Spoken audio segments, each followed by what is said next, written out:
Hallado el cuerpo de una rehén secuestrada por la organización terrorista Hamas cerca del hospital Al-Shifa en Gaza, según informaciones del ejército israelí. Las fuerzas entraron el miércoles con tanques y soldados en el complejo médico el mayor de la Franja de Gaza. Este jueves siguen registrando las instalaciones y las zonas circundantes. Bienvenidos a esta nueva edición de DW Noticias. Soy Ana Plasencia en Berlín. El ejército israelí halla el cadáver de una rehén en el edificio al lado del hospital Al-Shifa de la ciudad de Gaza, donde Israel dice que está ubicada la principal infraestructura militar del grupo islamista Hamas. El cuerpo encontrado es el de una mujer de 65 años secuestrada el pasado 7 de octubre en el kibbutz Be'eri, comunidad israelí al lado de Gaza.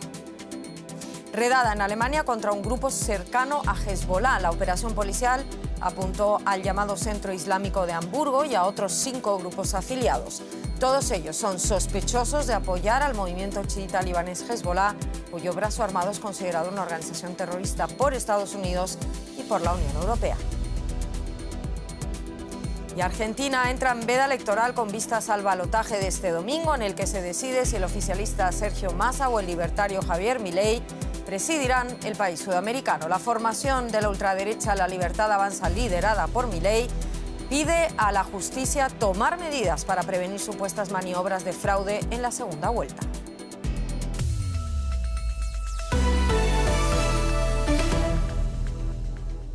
Las fuerzas de defensa de Israel afirman haber encontrado el cuerpo de una mujer que formaba parte del grupo de rehenes secuestrados por Hamas el 7 de octubre. El cadáver fue recuperado cerca del hospital Al-Shifa de Gaza. Las tropas israelíes han estado estos días registrando todo el complejo médico, que es enorme, tras el asalto del miércoles. El ejército dijo que habían descubierto pruebas de que Hamas habría estado utilizando el hospital como centro de mando. El personal médico y Hamas niegan esta información. Y mientras los equipos médicos de Gaza continúan su frenética lucha por tratar como pueden a los miles de heridos por la operación militar israelí, la necesidad de establecer prioridades se ha vuelto esencial. Eso significa que hay muy pocos cuidados para los que estaban gravemente enfermos ya antes del 7 de octubre. Como van a ver a continuación, evacuar a los enfermos de cáncer, por ejemplo, de los hospitales de Gaza, entraña riesgos considerables, pero en la situación actual casi no hay alternativa. Las familias esperan horas en el paso fronterizo de Rafah, al sur de Gaza, con la esperanza de conseguir plaza en el próximo autobús a Egipto. A los extranjeros y los palestinos con doble nacionalidad se les permite salir de Gaza. Y ahora se ofrece a algunos pacientes de cáncer gazatíes la oportunidad de viajar a Turquía para recibir tratamiento. Pero para muchos no es un proceso sencillo. Llevo más de un mes sin recibir tratamiento. Los médicos me facilitaron un documento para viajar a Turquía, solo para ponerme una inyección y volver luego a Gaza, porque el hospital aquí no tenía esa inyección. Al llegar al paso fronterizo, me dijeron que mi nombre no estaba en la lista y que volviese mañana o que ya me llamarían. 2 aviones con enfermos de cáncer procedentes de Egipto aterrizaron en Ankara tras las negociaciones entre las autoridades turcas y egipcias. Egipto también ha aceptado una cantidad limitada de pacientes evacuados. Los hospitales que quedan en Gaza se quedan sin suministros médicos y sin combustible. Aquí en Han Yunis tratan a los pacientes a la luz de linternas. Los médicos deben dar ahora prioridad a atender a las urgencias, por encima de los pacientes con otros problemas de salud. Pero evacuar a los pacientes no es un proceso fácil. La Organización Mundial de la Salud dice, tras ser asaltado por parte del ejército israelí, las opciones para evacuar pacientes del mayor hospital de la ciudad de Gaza, el Al-Shifa, son limitadas.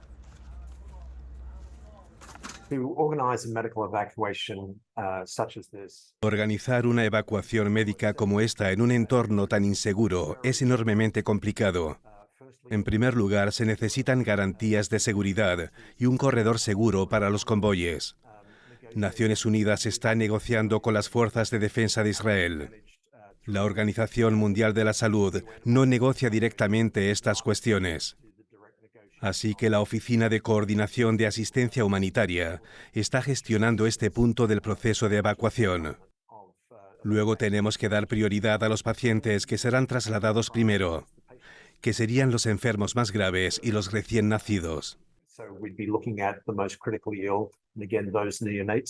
Evacuar a pacientes de los hospitales de Gaza entraña riesgos considerables, pero no hacer nada resulta aún más peligroso.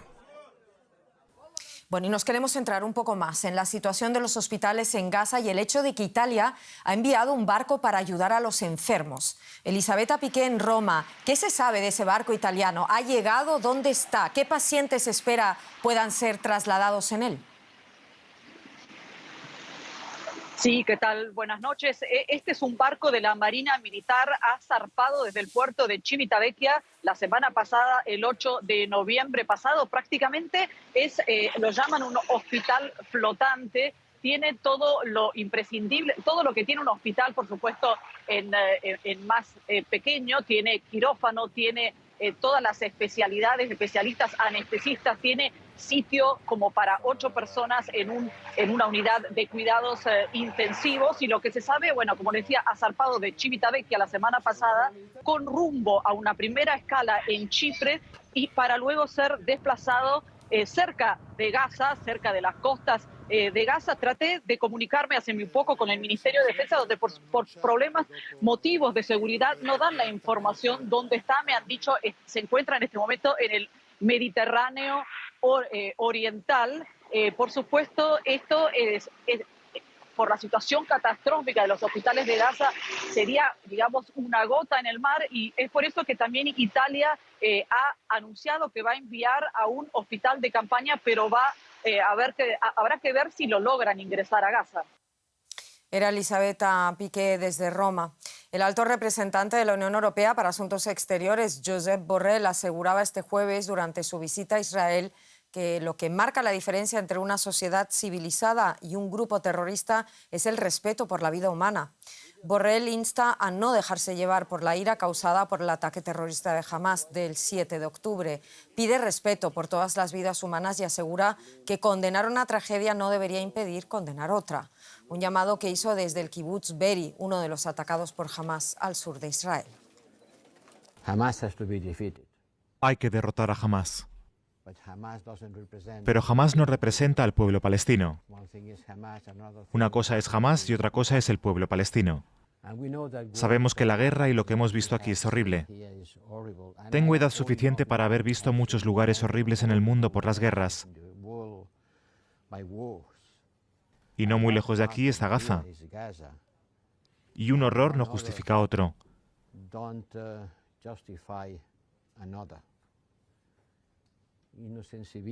Civiles inocentes, entre ellos miles de niños, han muerto en las últimas semanas. Sabemos que la gente también se ve obligada a abandonar sus casas y necesita ayuda. Necesitan alimentos, agua, combustible y protección. Hace falta de todo en Gaza. Tras 40 días de guerra y después de 4 intentos fallidos de resolución, el Consejo de Seguridad de la ONU logró un acuerdo para pedir esas pausas humanitarias urgentes y amplias en las hostilidades entre Israel y Hamás. Conectamos en Haifa con Adrián Krupnik, doctor en Historia e investigador de la Universidad de Tel Aviv. Señor Krupnik, ¿qué nos dicen esos 4 intentos fallidos en materia de bloqueo y división dentro del Consejo de Seguridad de la ONU? ¿Se traduce esta resolución en un mecanismo de presión sobre Israel? Bueno, habla más del estado de la ONU que de lo que pueda llegar a suceder en el terreno y respecto de la presión sobre Israel.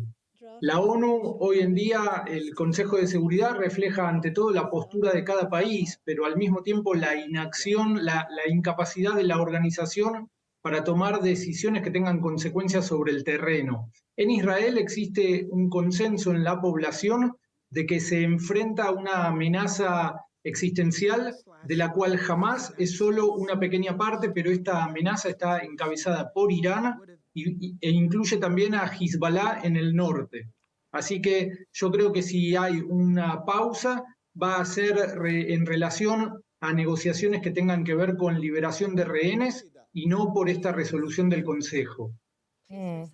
Vamos a ver, el ataque terrorista de Hamás del pasado 7 de octubre ocurrió en medio del acuerdo que negociaban Arabia Saudita y el gobierno israelí para normalizar sus relaciones, digamos.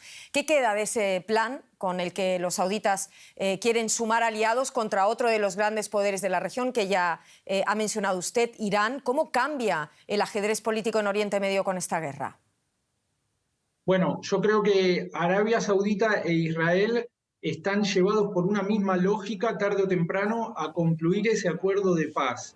Por el momento, Arabia Saudita tiene que seguir una retórica junto a lo que es la Liga Árabe, la cooperación islámica. Vimos hace poco una reunión de líderes de estas dos agrupaciones en la cual parecían competir para ver quién condenaba más severamente a Israel. Pero más allá de lo que digan de la boca para afuera, para Arabia Saudita hoy no existe una amenaza superior a lo que sería un Irán nuclear. Recordemos que prácticamente a sus pies en Yemen se libra una guerra civil en la cual uno de los grupos está esponsoreado por Irán, los hutíes, y el otro grupo está esponsoreado por Arabia Saudita.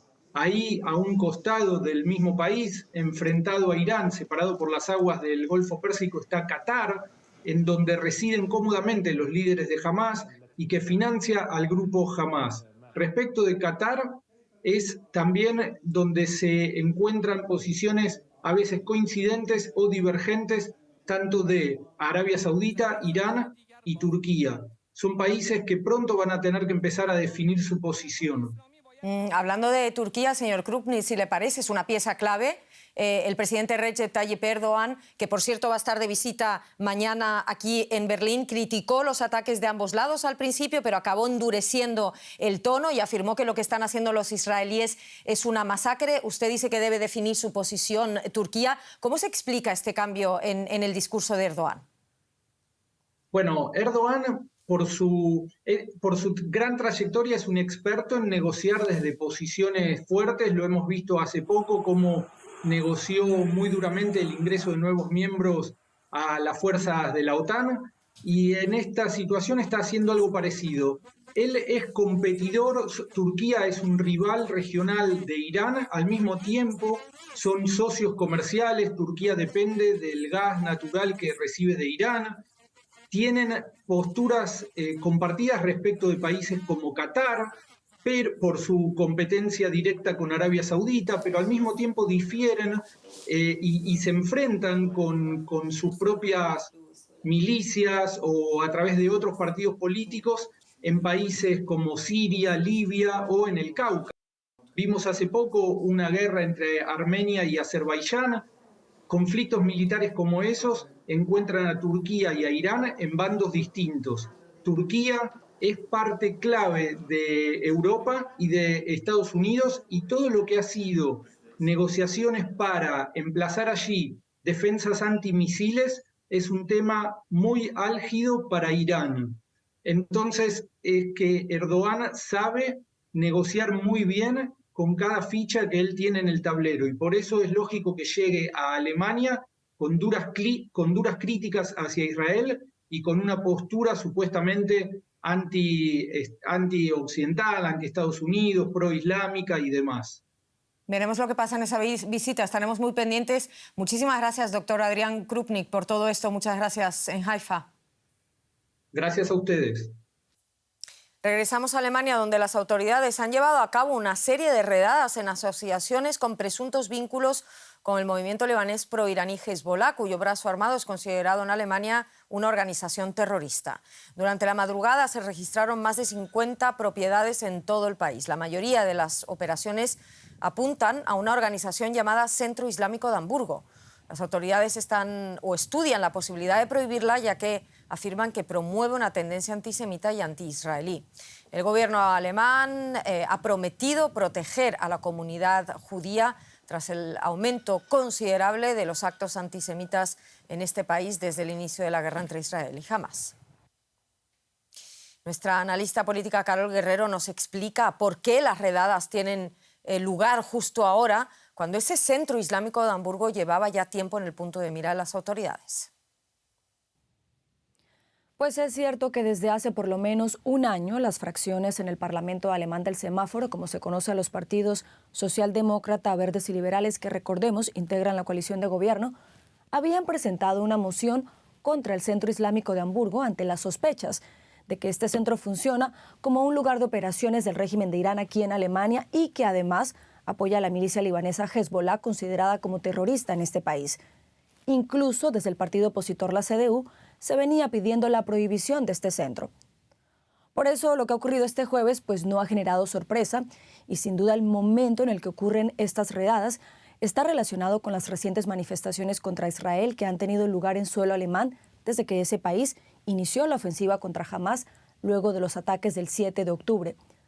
Aunque todavía no se tienen cifras oficiales, pues se percibe un aumento en las expresiones de rechazo en Alemania, no solo hacia Israel, sino también hacia la comunidad judía en general, algo que no se va a tolerar, como expresaba la ministra del Interior, Nancy Faeser. Estas medidas no solo están motivadas por un mero tema de seguridad, sino también por la responsabilidad histórica de Alemania con Israel. Y de nuestra analista política, Carol Guerrero, nos vamos a nuestro presentador de economía, Andrés Blo. ¿Qué tal, Ana? ¿Cómo estás? Vamos a hablar de petróleo porque hay importantes movimientos este jueves. Los precios del crudo cayeron cerca de un 5% hasta su nivel más bajo en 4 meses. Esto ante la preocupación por la demanda mundial de crudo después de los débiles datos económicos en Estados Unidos y en Asia. Los futuros del barril Brent, el de referencia en Europa, bajaron un 4,6% hasta $77,42 por barril. En Estados Unidos, el crudo estadounidense West Texas Intermediate cedió un 4,9% hasta casi $73. Tanto el Brent como el West Texas alcanzaron sus niveles más bajos desde el pasado 7 de julio. Tanto la OPEP como la Agencia Internacional de la Energía pronosticaron una escasez de oferta en el cuarto trimestre del año, pero los datos estadounidenses conocidos el miércoles mostraron que los inventarios son todavía abundantes. Y por otra parte, la esperada ralentización de la producción de las refinerías de petróleo chinas hizo también reflexionar a los inversores. Y si hay novedades en el sector del petróleo, la persona para consultar es nuestra corresponsal financiera Ana Nieto, que nos escucha en Nueva York. Ana, cuéntanos, explícanos qué es en detalle lo que está moviendo ahora mismo el mercado del petróleo en esta manera. Para empezar, los datos sobre las economías en los mayores mercados que están revelando una cierta debilidad entre los grandes consumidores que hace prever a los intermediadores del crudo que la demanda va a estar a la baja. Estados Unidos tiene un crecimiento sólido, pero los consumidores están dando señales de agotamiento. Las ventas al por menor han caído por primera vez en 7 meses y también ha caído la producción industrial. Y mientras tanto, en China las refinerías están trabajando a un menor ritmo porque lo que se sugiere es que vaya a haber una menor demanda. Y mientras tanto, los inventarios están altos y la producción también sigue alta, porque aunque la OPEP la ha reducido, particularmente Arabia Saudí también la haya reducido, Estados Unidos, Brasil, Guyana están produciendo mucho petróleo. Estados Unidos, de hecho, es el líder de producción mundial ahora mismo, está produciendo 13,2 millones de barriles al día, un récord. Los temores del conflicto en Oriente Medio que puedan llegar a más países y perjudicar el precio del petróleo no se están materializando y esto no está presionando al alza el precio. Por otro lado, la OPEP, sin embargo, no está comprando el discurso de los intermediarios y les está acusando de especulación en los mercados, sobre todo los hedge funds que están apostando por un precio a la baja del crudo. Bueno, Ana, cuando aumenta el petróleo, aumentan siempre los precios. Y ahora que están bajando, ¿significa esto una buena noticia para la inflación global? Sí, sin duda. Los precios de la energía son un componente muy, muy importante de una inflación que está finalmente estabilizándose en todo el mundo y en muy buena medida también por los precios del petróleo que no se están disparando. Los datos, por ejemplo, de Estados Unidos, que han sido conocidos esta semana, hemos visto que el precio de la energía ha retrocedido un 4,5% en los últimos 12 meses y los precios de la gasolina han bajado también en este mismo periodo un 5,3%. El precio del crudo también se hace notar indirectamente en el transporte y en los petroquímicos, por lo cual las noticias llegan buenas de muchas partes con esta rebaja del precio. Ana Nieto, en Nueva York, gracias por este análisis. Hasta la próxima. Buenas noches. Y le paso la posta a la auténtica protagonista de este programa, Ana Plasencia. Nos vamos a tu país, Argentina. ¿Cómo no? Y la máxima incertidumbre que reina en ese país a 3 días solo ya para la segunda vuelta electoral que definirá quién será el presidente desde el próximo 10 de diciembre. Los candidatos cierran sus campañas electorales y comienza ese periodo de reflexión. Los sondeos realizados hasta ahora predicen una votación pareja entre el peronista Sergio Massa y el ultralibertario Javier Milei, aunque tanto en las primarias de agosto como en la primera vuelta de octubre hubo sorpresas. Pues sí, Argentina entra en esa veda electoral con vistas al balotaje de este domingo. Hablamos con nuestro enviado especial a Buenos Aires, Andrés Goldschmidt. Andrés, ¿qué ambiente se respira este jueves y qué destacas de ese último día de campaña? ¿Qué han hecho los candidatos? ¿Habrá servido alguno de ellos para que se aclaren los indecisos? Bueno, en general el ambiente es de mucha incertidumbre, tensión. Como decía, la última semana estuvo marcada por la percepción de que Massa fue mucho más sólido en el debate presidencial. Milei hoy apuesta por primera vez en esta semana en un acto importante en Córdoba, una provincia importante, porque allí se impuso con mucha ventaja en la primera vuelta. Y Massa tuvo una reunión con empresarios y luego asistió a una charla con estudiantes en una escuela secundaria. Hoy juega Argentina. Ana, Massa fue Messi, porque nos esquivó a los periodistas. A la entrada y a la salida no pudimos hablar con él. No es casualidad la elección de esta escuela pública. Massa apuesta por la escuela pública en contraposición con lo que prefiere el candidato Milei. Y además, el voto joven, el fenómeno joven, hablar con los estudiantes, el voto joven fue sino la gran explicación del gran crecimiento de Milei, sobre todo en los primeros tramos de la campaña. Lo que me pregunto, Andrés, ¿enturbia ese discurso del fraude instalado por el Partido La Libertad Avanza, similar al propagado quizás por otras fuerzas de ultraderecha en Estados Unidos o Brasil, ese final de campaña de las elecciones? Sin duda, la intención es enturbiar, generar un clima de desconfianza. Karina Milei, del partido La Libertad Avanza, es la hermana del candidato, se presentó ante la justicia aduciendo casi una suerte de complot con una de las fuerzas las Fuerzas Armadas, la Gendarmería, encargada de custodiar y transportar los votos, las urnas cuando ya tienen los votos dentro, para manipular la elección. La justicia electoral básicamente le respondió que todo lo que exige La Libertad Avanza ya está contemplado en la ley electoral. Patricia Bullrich, la candidata presidencial perdedora en la primera vuelta y que ahora apoya a Milei, dijo ayer en un acto que hay que tener cuidado, acusando al peronismo de querer ganar ilegalmente lo que no puede ganar legalmente. La realidad es que las normas de juego están aceptadas por todos los participantes. Si hay un fraude, hay que probarlo. Y esto no ha ocurrido desde el regreso a la democracia en elecciones importantes. Los candidatos oficialistas y opositores han perdido elecciones, han acusado a los rivales, han acusado al electorado, a la mala suerte, pero nunca al fraude, y han aceptado los resultados. Por ejemplo, cuando el candidato peronista Daniel Scioli perdió por muy poquititos puntos la elección con Mauricio Macri allá por 2015, aceptó el resultado sin más. Veremos qué pasa, Andrés. Estarás ahí para contarlo. Emoción, intriga, dolor de barriga. No sé si también de cara a ese partido y si lo vas a ver. Un saludo. Nos vemos estos días.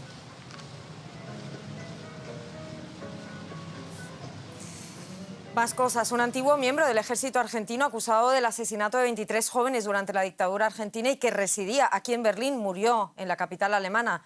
Luis Esteban Kiburg vivía inadvertido en Berlín desde 2012. Hace apenas unas semanas la Fiscalía General de Berlín había presentado cargos contra Kiburg, pero este miércoles se supo que el exmilitar murió el pasado 11 de octubre. Kiburg habría sido responsable del secuestro, tortura y asesinato de 23 jóvenes entre agosto de 1976 y enero de 1977.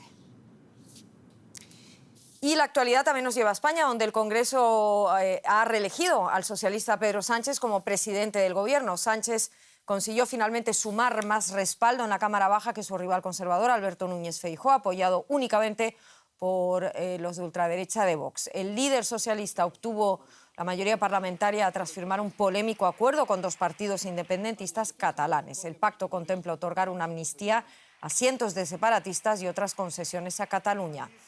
Pedro Sánchez gobernará la nueva legislatura en coalición con la plataforma de izquierdas Sumar y apoyado también por partidos nacionalistas del País Vasco, Galicia y Canarias. Islandia lleva días preparándose para una erupción volcánica de grandes proporciones. Las autoridades han declarado el estado de emergencia en una península al sur de la capital, Reykjavik, y han ordenado la evacuación de una ciudad, ya que temen que la lava entre en erupción en cualquier momento. Miles de habitantes podrían perder sus casas y también se teme que esté en peligro una central eléctrica que suministra energía a la península. Grindavik, ubicada a 40 kilómetros de la capital Reykjavik, se ha convertido en una ciudad fantasma. La policía ordenó la evacuación de sus casi 4.000 habitantes mientras miles de sismos sacuden la localidad desde hace más de una semana. Varias carreteras están destrozadas y algunos edificios dañados. Los expertos advierten de que un corredor de magma de 15 kilómetros bajo la ciudad podría entrar en erupción en cualquier momento. Los evacuados hacen fila para volver a sus casas a recoger sus pertenencias. Todo el mundo está muy preocupado por su casa y sus pertenencias. Ya tenemos algunas casas completamente dañadas a causa de los temblores. Estamos permitiendo que la gente entre 5 minutos a cada casa y recoja todo lo que necesite. Aunque los expertos coinciden en que es probable que se produzca una erupción volcánica, nadie puede decir cuándo ni dónde ocurrirá. Están pasando muchas cosas. He estado en Grindavik ayer y todo está realmente muy dañado. Este es el pueblo en el que nací y crecí, así que es muy duro. Los altos niveles de dióxido de azufre en el aire son una señal de que el magma está cerca de la superficie, lo que suele indicar que se producirá una erupción. Por ahora solo queda esperar que la ciudad no acabe completamente destruida. Bueno, esperemos de verdad que no sea así. De momento esto es todo. Volveremos en poco tiempo con más informaciones. Ya saben que también estamos en redes sociales y en nuestra página web donde actualizamos los contenidos, donde quiera que estén. Mil gracias por estar ahí y feliz jueves.